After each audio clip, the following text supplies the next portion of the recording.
And we are live. Hello, hello, hello, my friends. My name is Evelyn Joy, and welcome back to my channel. Today, I took my two daughters to Aldi with me and Dollar Tree with me, and oh my Lanta, I hit the jackpot on seeds. I have to show you these. 4 for $1, guys. 4 for $1. Okay, so I'll show you what I got. Okay, so this is sweet pepper, California Wonder, you know, bell peppers. Got 4 of them for $1. 4 of them for $1. You guys, in comparison, like Walmart. Hey, teacher Kasie, thanks for watching. Walmart and Home Depot and Lowe's, each seed packet is somewhere between $1 to $2. Usually closer to 2, sometimes more than 2. You know, they're like, oh, this is a special one or whatever. And then sometimes, you know, it's like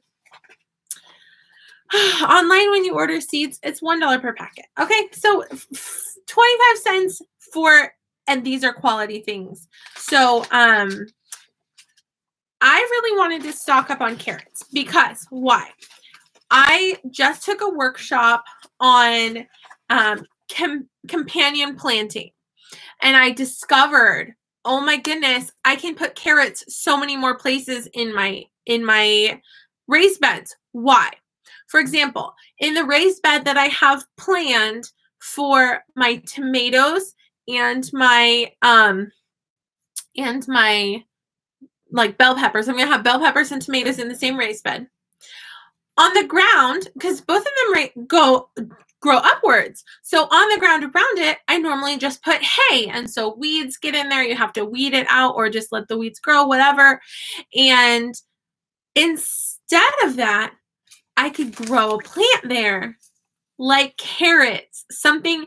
And what I learned in the workshop is that the carrots being in the soil actually enriches the soil and makes your other plants do better. And more than that, it also helps confuse the insects.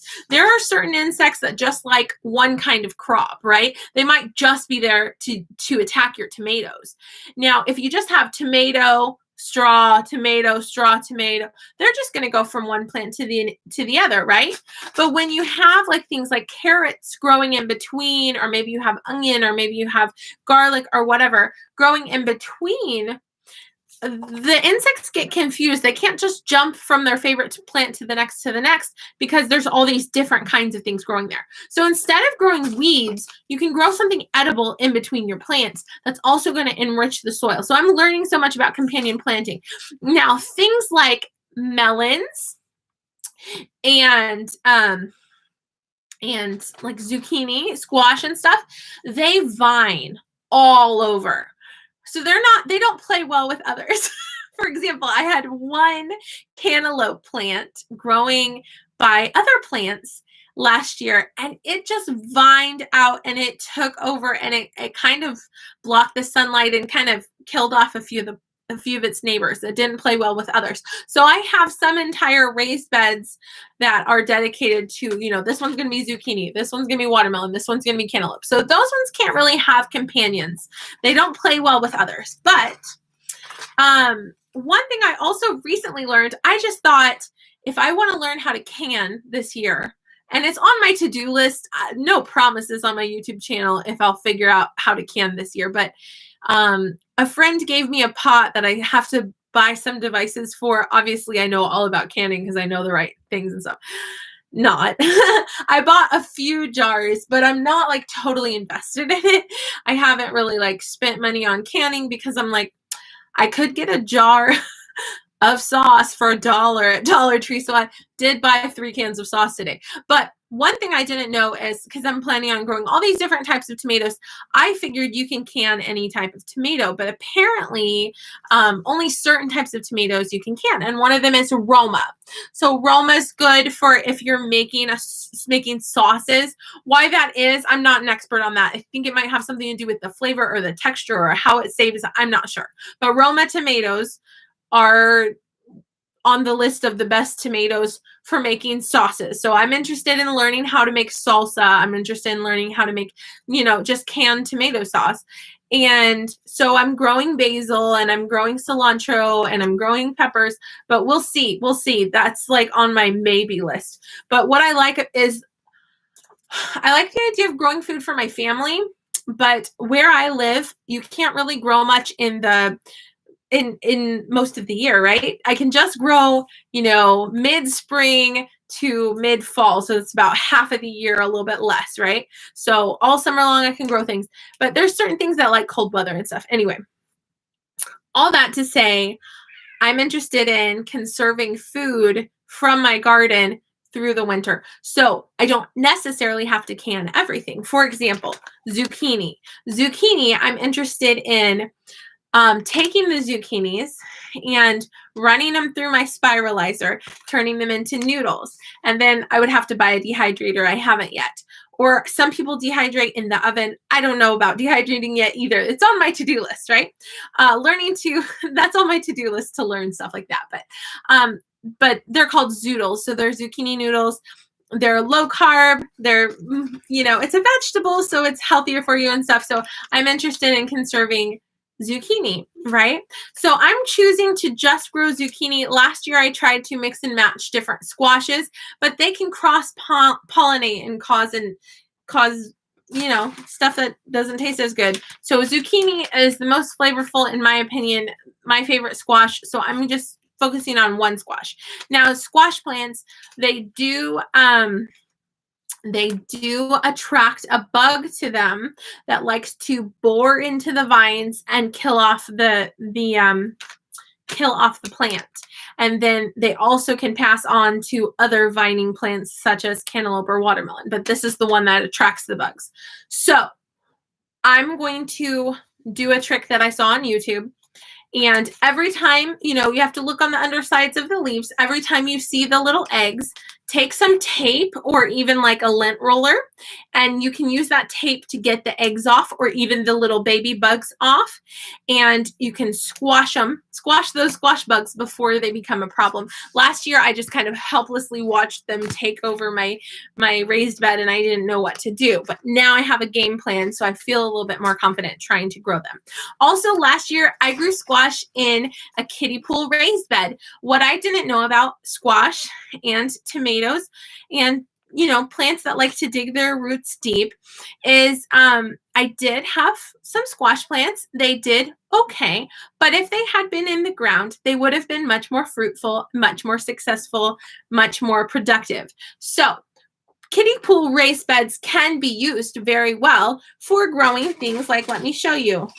Here's some good examples, like lettuce, like radishes, you know. And again, you have to pay attention to the hours of shade and sunlight that they like. For example, some things, a lot of the things that I like to grow, they want direct sun all day long, right? They just want to break in this nighttime. But lettuce, they like a little bit more shade. So where my kiddie pool raised bed is, it gets a little bit more shaded than in the rest of my garden. So I'm going to try lettuce in that kiddie pool raised bed this year. So paying attention to how deep can the roots go. Last year, I grew tomatoes both in the ground and in containers in buckets. It's like science. It's so interesting. So, and so I noticed that the tomatoes that were in the buckets, the tomatoes were really small. They're flavorful. They're good. We enjoyed picking them.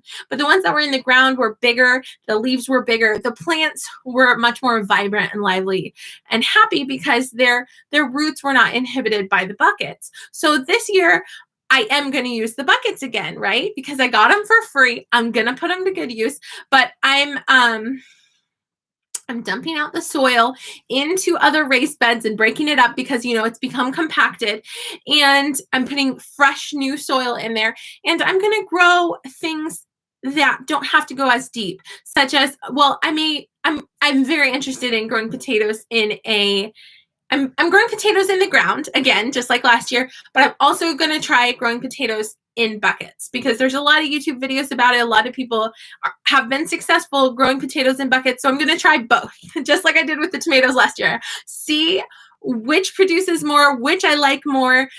There's definitely going to be a lot less weeding involved with growing potatoes in a bucket. Last year I dealt with weeds around my potatoes. No, I didn't deal with them. I ignored them and it looked ugly. This year, I think I'm gonna grow like onions and garlic in there around the potatoes. So, I mean, my own weeds, but edible ones, right? Not weeds, but yeah, you know. So radishes are another one that the roots don't go too deep. Strawberries are another one that you could do in a kiddie pool raised bed. Things like cilantro, I'm not sure. Cilantro, I'm interested in growing. I have to look at how much shade it needs. You know, ones that can handle more shade, you can actually grow them. For example, how I'm going to have the peppers and the tomato plants. I may have some shade things like cilantro or something in between them where they cast shade, because the carrots probably won't do well there. They'll do better in the full sun, right? So you just have to get to know each plant and their needs and wants. For example, last year I got some starter plants that were cauliflower and they did not grow for me. They did not do well. So I thought, oh, cauliflower is a fickle plant. No, it's not, Evelyn. You weren't supposed to. Talking to my past self, my unknowledgeable self. I still am learning. I'm still unknowledgeable in many ways, but cauliflower, I very well could have been successful if I had grown it in cold weather. Not freezing weather, but not midsummer. There's a reason that cauliflower starter plant was only 25 cents. They were trying to get rid of it because it was out of season. So these are things. Carrots take a really long time to develop. And sometimes they're sensitive if there's too much rain or whatever. They need a lot of drainage. They don't want to drown. Okay. So carrots, I have a plan of everywhere that I can companion plant carrots, I'm going to companion plant carrots. And that's why it is the only packet that I bought 8 seeds of them. Another reason why I'm buying the 25-cent carrots, you know, in bulk when I can, is because carrots, in order to save the seeds from them, which I've never saved the seeds from growing carrots. I only had a little bit of successful carrots last year because I grew them in containers. I didn't understand spacing them out, and I didn't understand how deep the soil needed to be, and I didn't understand that you can't transplant them. Really, where you plant their seeds, that's where they're going to stay. So when I put it in shallow dirt all close together, I got shallow little carrots, right? But they were successful. They were flavorful. They were yummy. We enjoyed them. They were little baby carrots, right? And even the greens on the carrots, you can eat them. Tastes delicious. It tastes like salad, right? You buy it. So funny. We buy salad at the grocery store that has greens in it that looks like it's probably off of carrots. And then when we grow carrots, we think we can't eat the greens. We absolutely can eat the greens. So I gotta think those things through, right? I'm super excited about growing green beans this year. Now I have pole variety and bush variety. So the pole variety has to grow up on a trellis. Hello, Meredith Armstead. I'm so happy I have friends watching. Thank you guys for listening to my passionate rambles. So I'm so excited. These are bush beans. So I have bush beans and pole beans. So the bush beans, they bush. So they don't need a trellis. I need to research whether they need some support, but I know that they bush out, so they don't need the trellis. But then the pole beans, I have the arched trellis that they're going to be growing on. So I'm looking forward to growing black beans, pinto beans, green beans.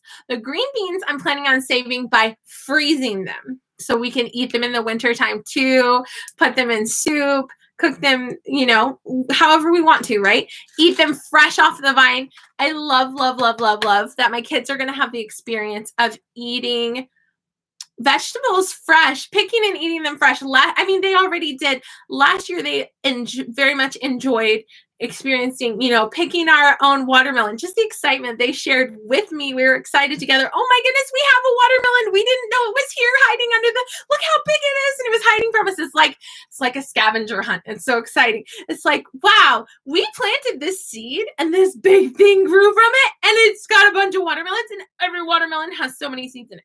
It's just, can you tell the garden bug has pricked me, poked me, whatever you want to call it. So anyway, during this time that I've been just itching to garden, just wanting to garden, but it's not time yet, up until now. Now I can start a few little plants they would survive if we got a little snow, right? But I was like, okay, so this is the perfect time for me to build. So I got wood. It has to be untreated. I got a drill. With my husband's permission, I made a few investments and I got some stuff for affordable prices. I found them as cheaply as I could. I compared prices. I found the cheapest ones I could. And I built some raised beds. Then I also bought materials to build an arch trellis, one arch trellis. And then I was like, I so want another one. So I did another one. So I made an arch trellis tunnel. So it has 4 raised beds on it. I still have, 4 raised beds from last year. So basically I'm taking what I had last year and adding on to it. So it's awesome because I have the structures built, and then I chose to do stepping stones in between. Now, last year I put stepping stones on the ground and grass grew in between it. So this year I put cardboard down first. Now I noticed where I put cardboard down, the stepping stones still sink in. So in some places I put wood, some places I put cardboard. I also got some landscaping fabric, but I didn't put it under my stepping stones because the landscaping fabric I was using for other projects and in other places. So anyway, so without further ado, I guess I should show you all of the packets I got. So I got 2 cilantro. Okay. And when I got all of these seeds, this wasn't even everything that Dollar Tree had. Dollar Tree had a huge display with plenty of seeds. I mean, even me getting 8 carrot packets, there were still tons more. I was like, okay, I don't have to feel guilty that I'm taking an opportunity away from another gardener, right? Because there's still plenty there. So I got 8 carrot seeds. Why? Because carrots, I think I didn't finish my thought earlier. Sorry. Carrots, you have to let them fully develop and flower and produce seeds. And by that point, I don't know if they lose some flavor or not. So carrots is one that's a little bit harder to get seeds from. So that's why, if I get carrot seeds this year and I save them for next year, they will still work because they're dried, they'll work next year too. I don't know how many years they work, but they definitely work a couple of years at least. So I've got some cilantro. Cilantro is, I'm growing basil starter plants. I saw basil seeds, but the basil starter plants are so affordable and easy. So yeah, I'm going to read what you guys are saying. So cilantro is like one of my favorite flavors to put when I'm cooking. So I love putting cilantro in things. So yeah, I'm going to read what you're saying. Not sure if you mentioned this, but someone told me a drop of dish detergent in water you can spray on the plant and it helped with your aphids. Okay, very good. Yes, I tried that last year a little bit with my squash bugs. I didn't do it extensively. I probably should have done it some more. I just felt like kind of helpless against the bugs last year because I really didn't know what I was doing in the garden. Also, I felt kind of helpless against the weeds. This year, I'm going to be more proactive. Last year, I didn't know what I was doing in the garden, and I was pleasantly surprised that I was very successful in some ways.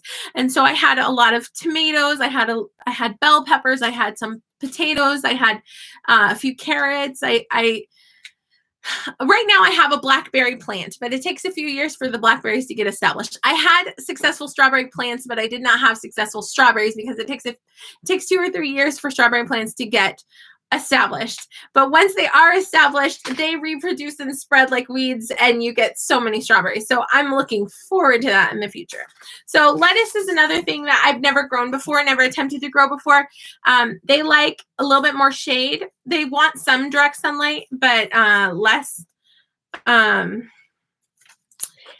so anyway, looking forward to beets, growing pole beans. I don't think I'll grow dill this year. Now I'll probably surprise myself and change my mind. But dill is something that people have suggested to me. So since it was just 25 cents, I got one packet of it.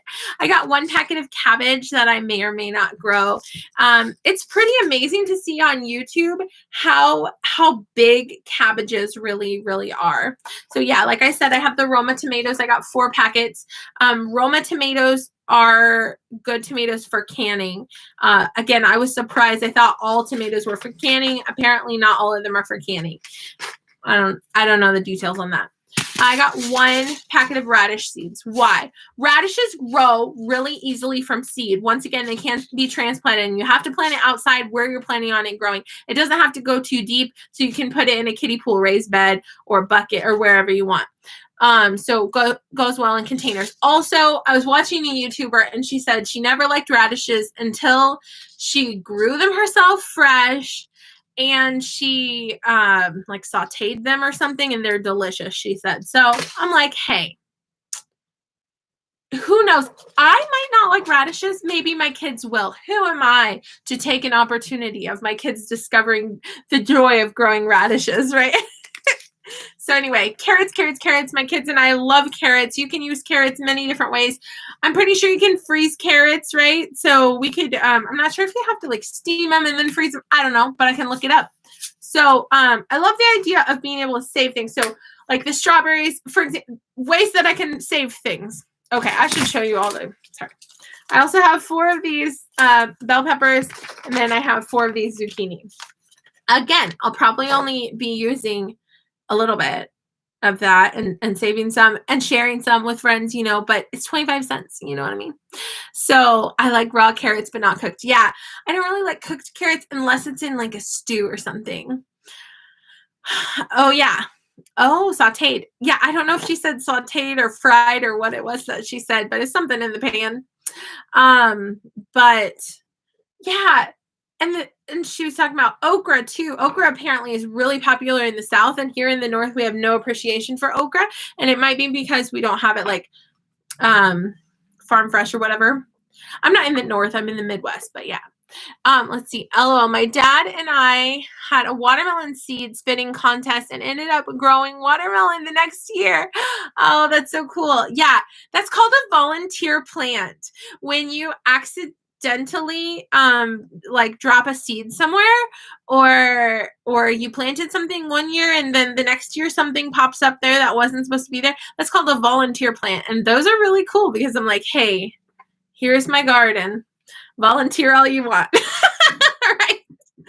So why am I growing food? Why am I investing in this? The economy in the future, I don't know the future of the economy, right?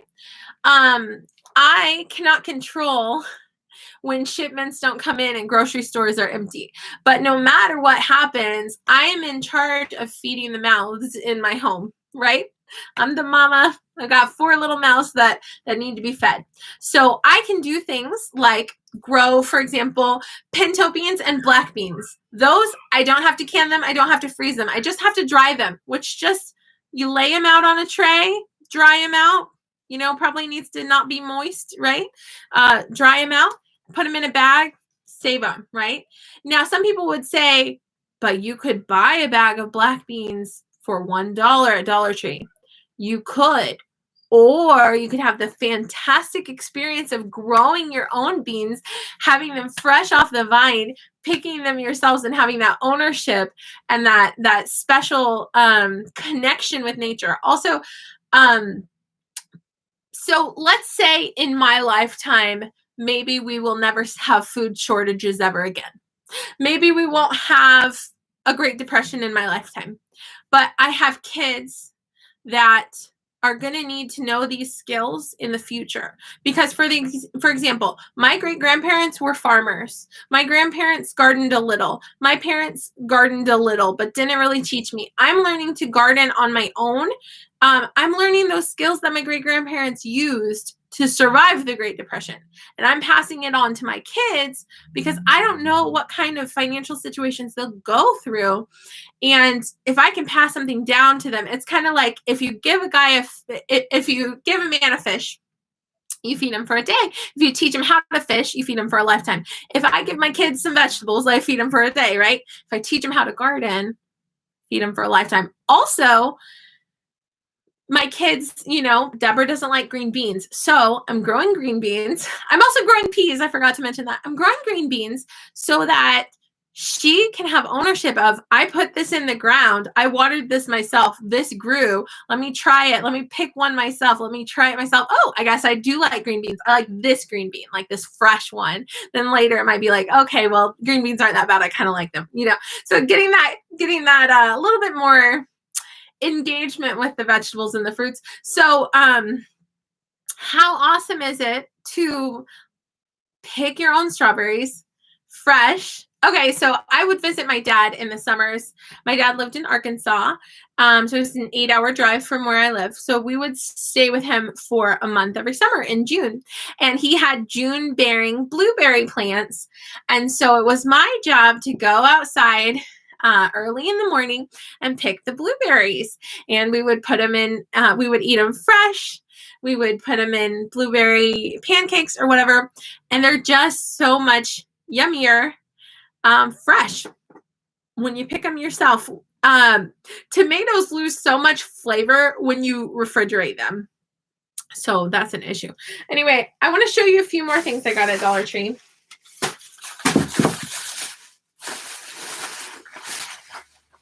So I got these clips. I have more laundry baskets that came in the mail today, 4 of them. I'm drilling holes in the bottom of them, lining them with landscaping fabric. And I'm going to clip them on with these to keep them on top. Because I tried closed pins and they were okay. I tried sewing it and it was like, took too long. So now I'm going to try clips. So I'm experimenting and finding out what works best. So I realized that this is just a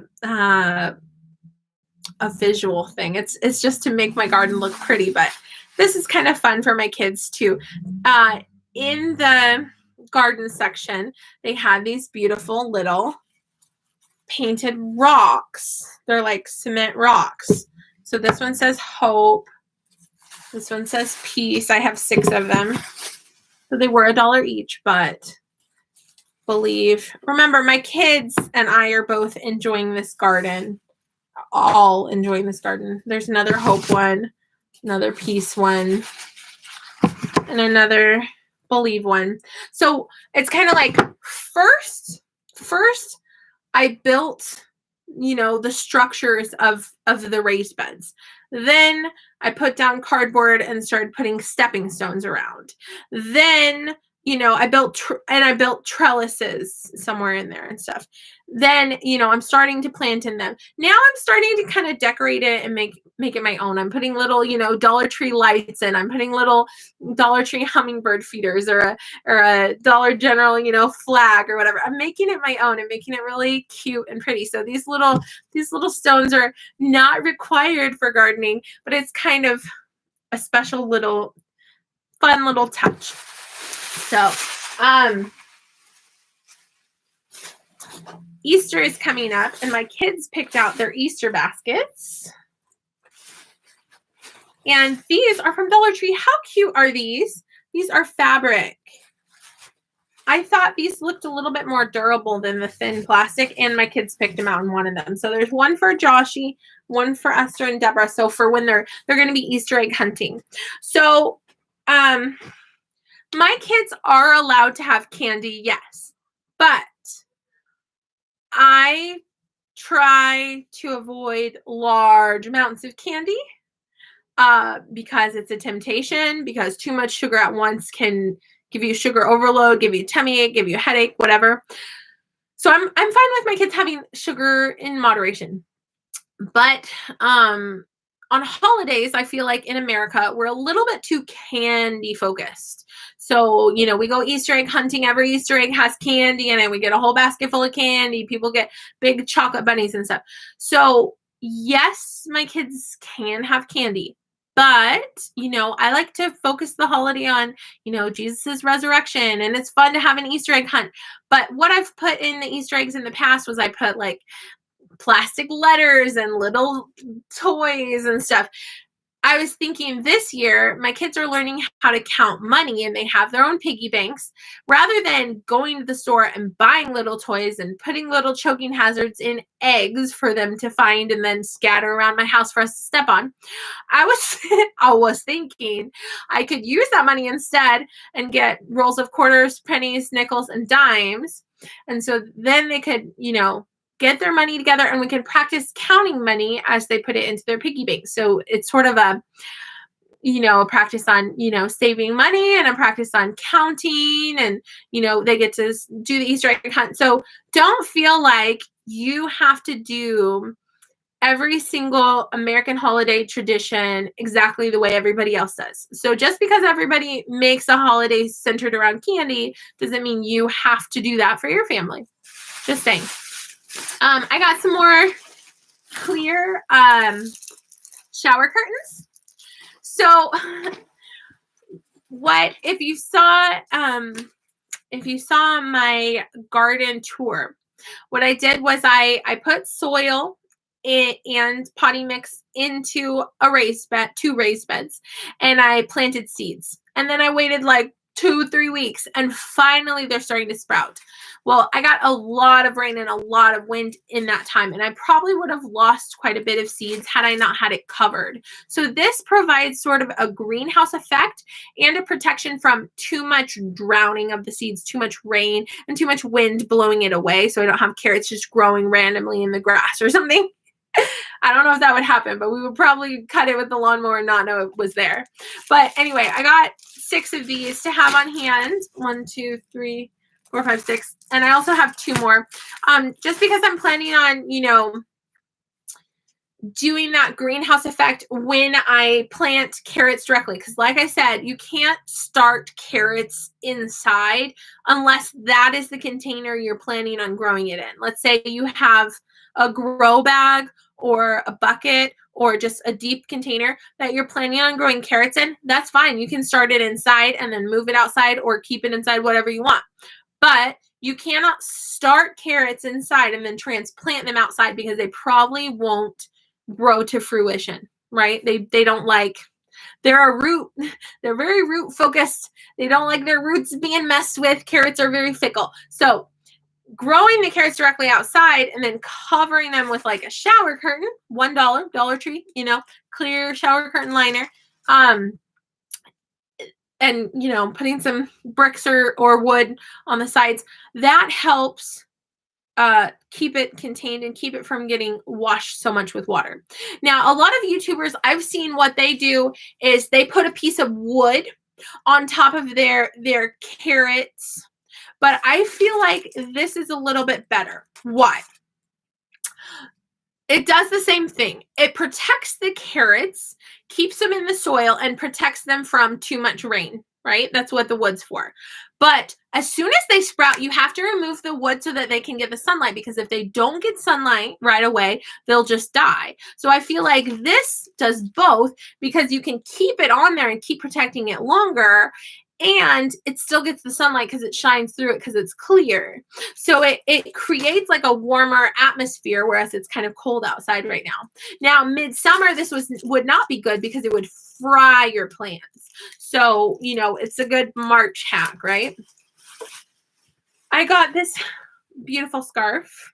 I love butterflies. So I'm not sure yet if this is for me or for Cindy Bennett, because I kind of thought of Cindy Bennett and thought of maybe sending it to her. So we'll see. Cindy, if you're watching, you saw nothing. Esther got some stickers. My kids got some coloring books. My kids did pick out a little bit of candy. I'm not going to sit here and say I never give my kids candy. I just try not to have mountains of candy available to us, because I know my weakness as a sugar addict, that I can't buy a whole bag of candy, buy a whole box of cookies, because it's gonna be gone. So I try to avoid having that right there. And also, just so much sugar is not good for your teeth, not good for your stomach, all that, all the things, right? Don't want little tummy aches or throwing up or any of that. So we'll have like, little bank sucker, or my kids actually, they picked out ring pops for the first time ever today. So I let them have ring pops. But Esther's like, this is my bag because I picked it out. I'm like, that's for the whole family. You got to share with all your siblings, because you're not going to have 6 ring pops for yourself. That's going to be too much sugar, not good. But yeah, so let me read what you guys are saying. I always grow okra because I love it in gumbo and stew. See, those are the things that, like me, I'm from Kansas. I'm not from the South. I did not grow up with like gumbo and stew and stuff like that. But those are recipes that I could learn. I could learn to love Southern dishes, right? I love having chicken and eggs, and as a source of meat if needed. You guys, ever since I Googled and found out that where I live, I'm allowed 6 female chickens, I've been going, 6 is not that bad, the female ones, they're not as loud. I'm going, all right, how would I build that? And how would I convince my husband? And then I'm like, this is going to be a big investment for a few eggs. So it's not something, I feel like having a few chickens might be something on the horizon. It's kind of like I went from like a small gardener to a big gardener to possibly a homesteader. But like right now, I'm on stage 2. I haven't yet reached stage 3. So I'm not yet at this chicken phase. Like, I've got 4 little kids. I'm not trying to add mouths to feed, you know what I mean? But I do like that the vegetable scraps or whatever you don't eat, like your chickens can eat them, right? I do have a pet rabbit that likes my vegetable scraps though. And also I need to learn more about turning food scraps into dirt via composting. Yeah, need to learn more about that. So have your kids paint some of the stepping stones. Yes.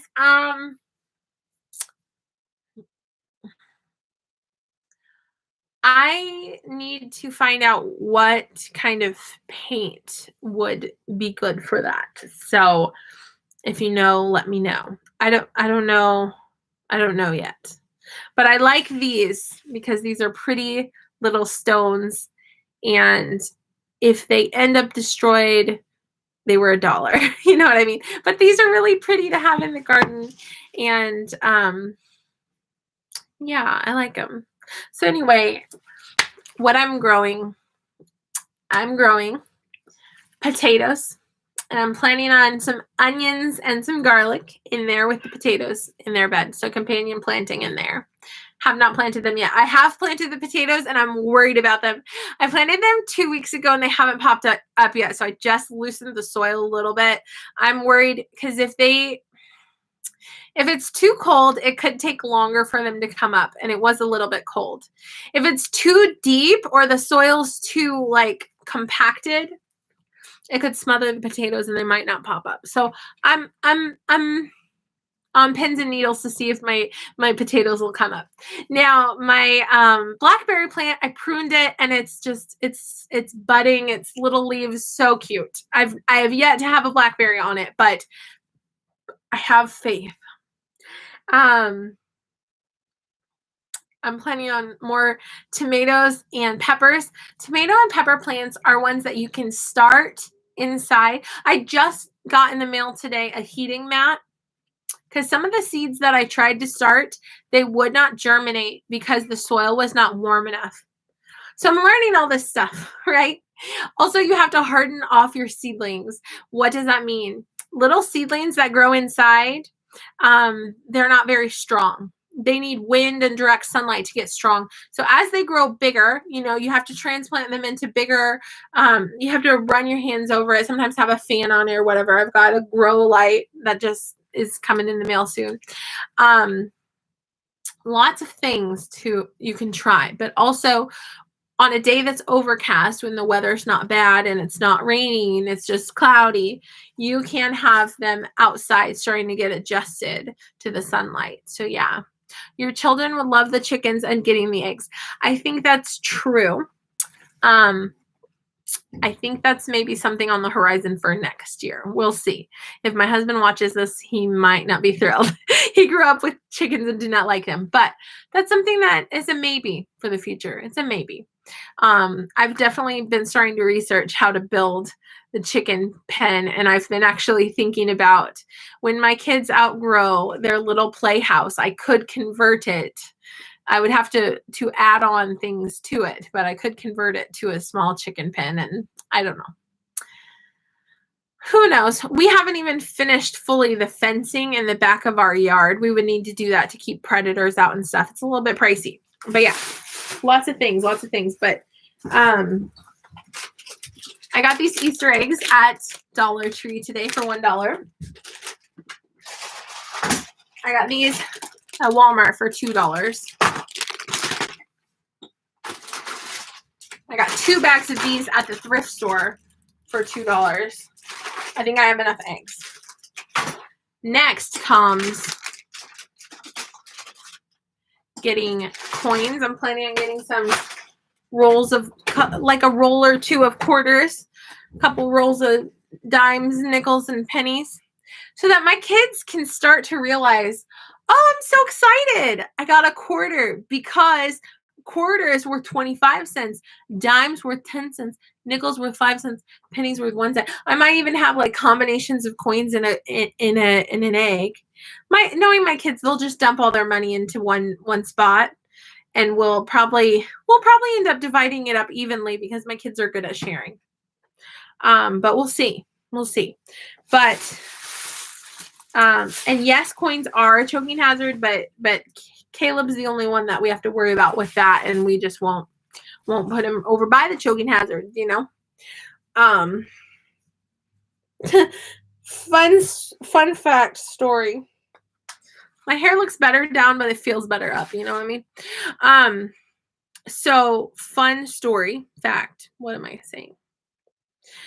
One time I went to the bank, and they used to always have, you know, little suckers or little candies or candy canes, whatever, for kids whenever you go to the bank. And they stopped carrying them. And I said, oh, you guys don't have any suckers for the little kids that I have with me? They said, no. They said we couldn't have dum-dum suckers anymore because it's a choking hazard. I was like, y'all are a bank. You know that quarters, nickels, dimes, and pennies are a worse choking hazard than a sucker with a stick on it. They're like, yeah, that was just an excuse from corporate so that we wouldn't be liable or something like that. I'm like, coins are choking hazards. Anyway, so when you're before becoming a mom, when you find a quarter or penny, nickel, dime, whatever, when you find coins around your house, it's like, ooh, free money. When you're a mom and you find a coin somewhere, it's like, choking hazard, get it away. I need to put this up right away. But my kids each have their own piggy bank, and you know, first grade math. Technically, Esther is kindergarten age, but we're doing first grade because she's first grade smarts.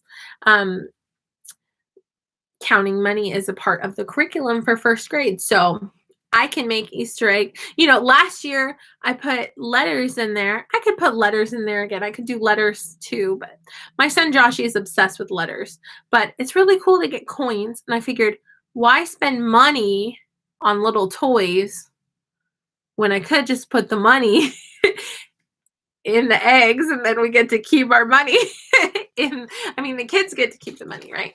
So anyway, these are all of my amazing seeds. And I can, you know, they were 25 cents each. I can send them in care packages to other gardening friends or YouTube followers or whoever I want. I can hoard them like every other garden obsessed person, right? So yeah, so excited to be finally getting to weather where we have plants growing outside now. So my carrots finally germinated. It looks like I've got some marigolds that are germinating, and I have one of my beans is starting to germinate. So my friend who's a gardener who taught the workshop the other day, she suggested that I start the beans inside. See, the beans, they will transplant well, and so will the peas. So they're going to grow better inside and then transplant them outside. So that's a nice thing. Last year with watermelon, I started watermelon seeds inside and they were very leggy and they didn't make the transplant. Then I bought starter plants for $1 each. I bought a few of them, and they got rained on and they drowned in their little cups.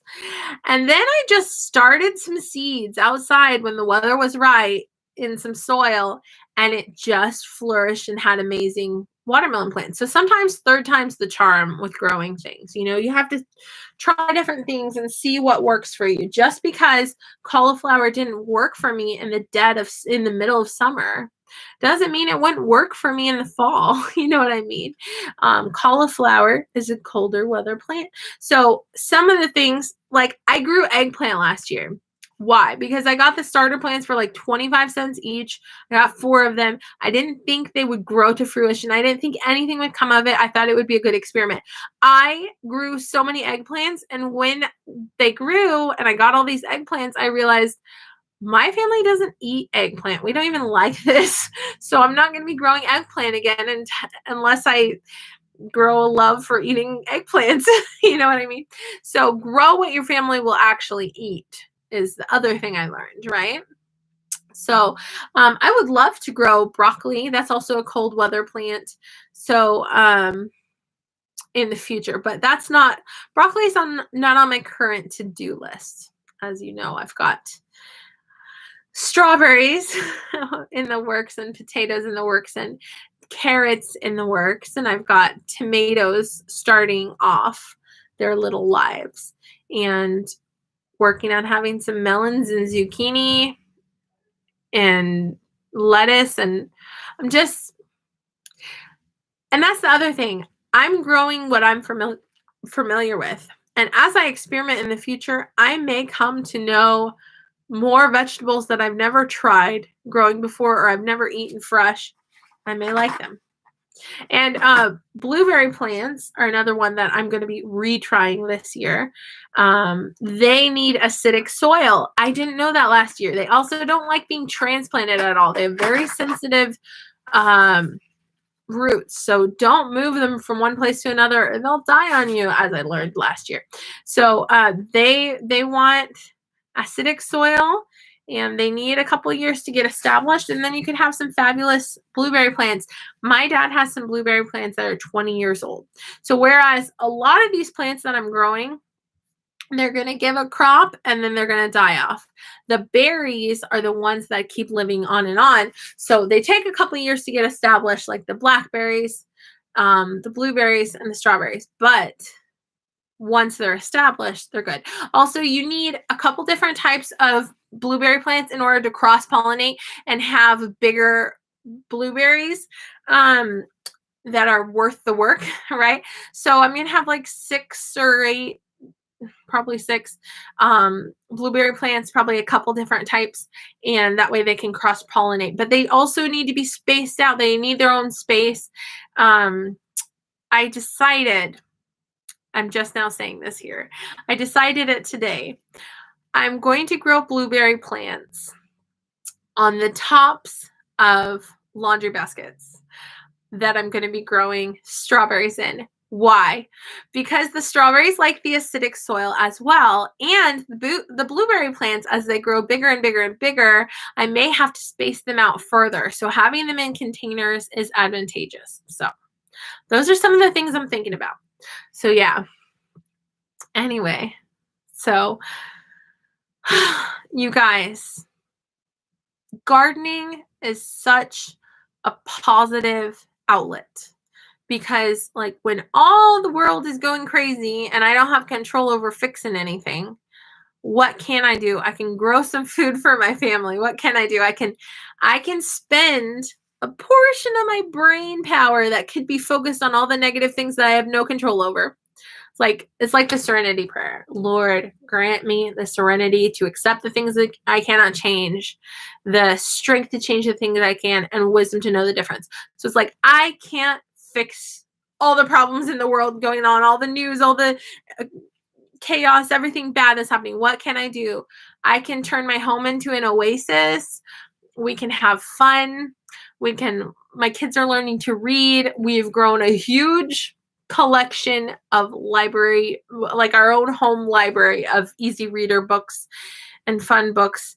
And all three of my three big kids are readers now. And so we so enjoy reading.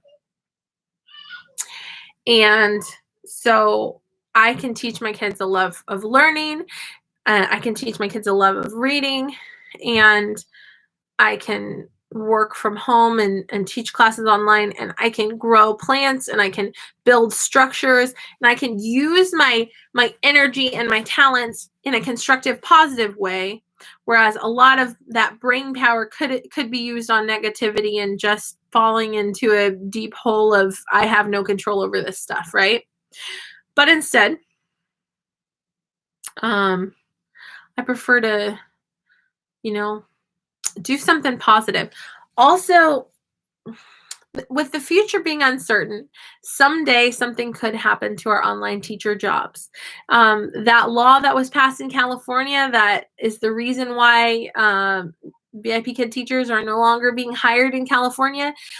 There are lawmakers that are trying to make those same independent contractor restrictions federal law. Now, I cannot prevent them from doing that. They could take all my jobs away. But what I can do is, I have money right now, so I can save some. And some of it I can use to build a garden. I can learn how to garden. Then in the future, I can sell fruits and vegetables. I can sell starter plants, or I can even teach classes to people on how to garden. I can grow my YouTube channel, and I can make gardening videos. And, one gardening YouTuber, I just bought her book. So who knows? Someday I could publish a book. Nobody knows the future. The possibilities are endless. But this is another way to not have all my eggs in one basket, as far as depending on being a teacher online in order to survive, right?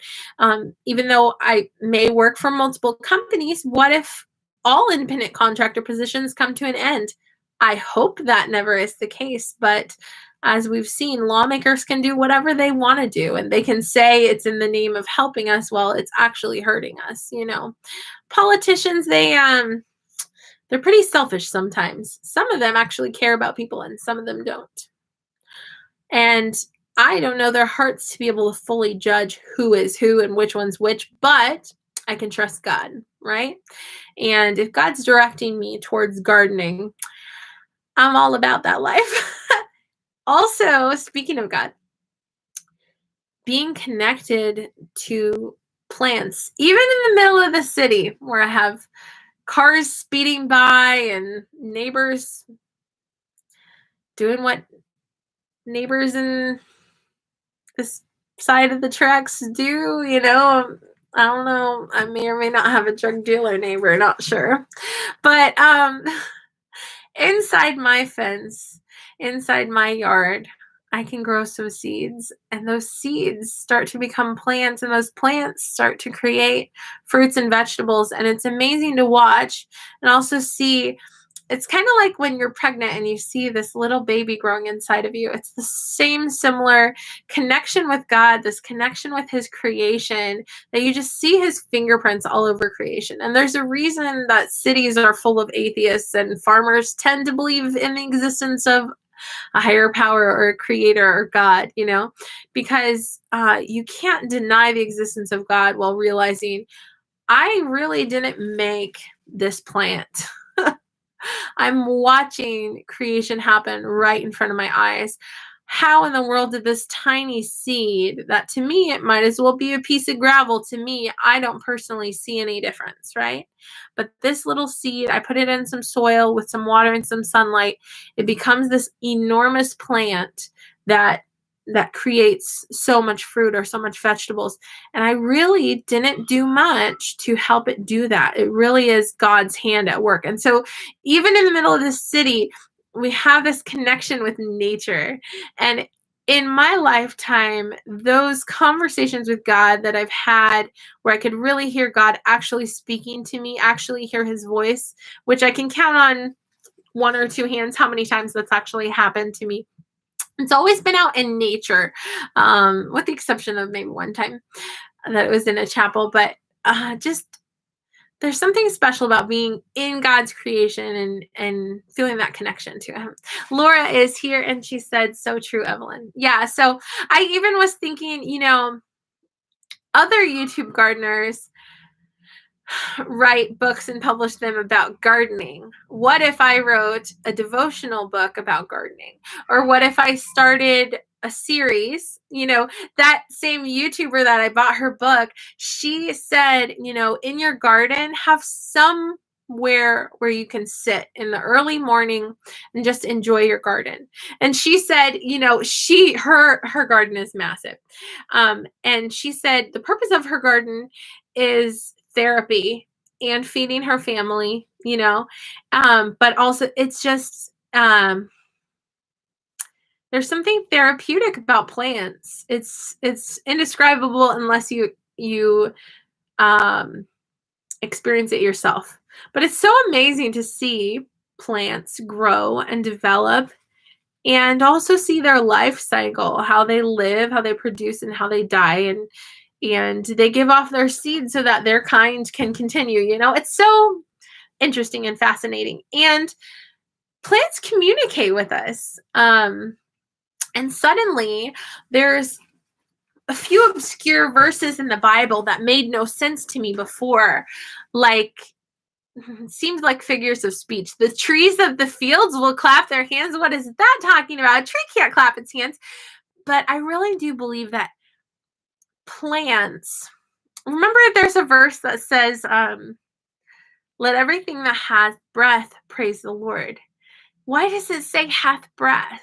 Why doesn't it say every animal or every creature that has legs, every creature that can talk, every creature that can make a noise or has lungs? Why does it say everything that has breath?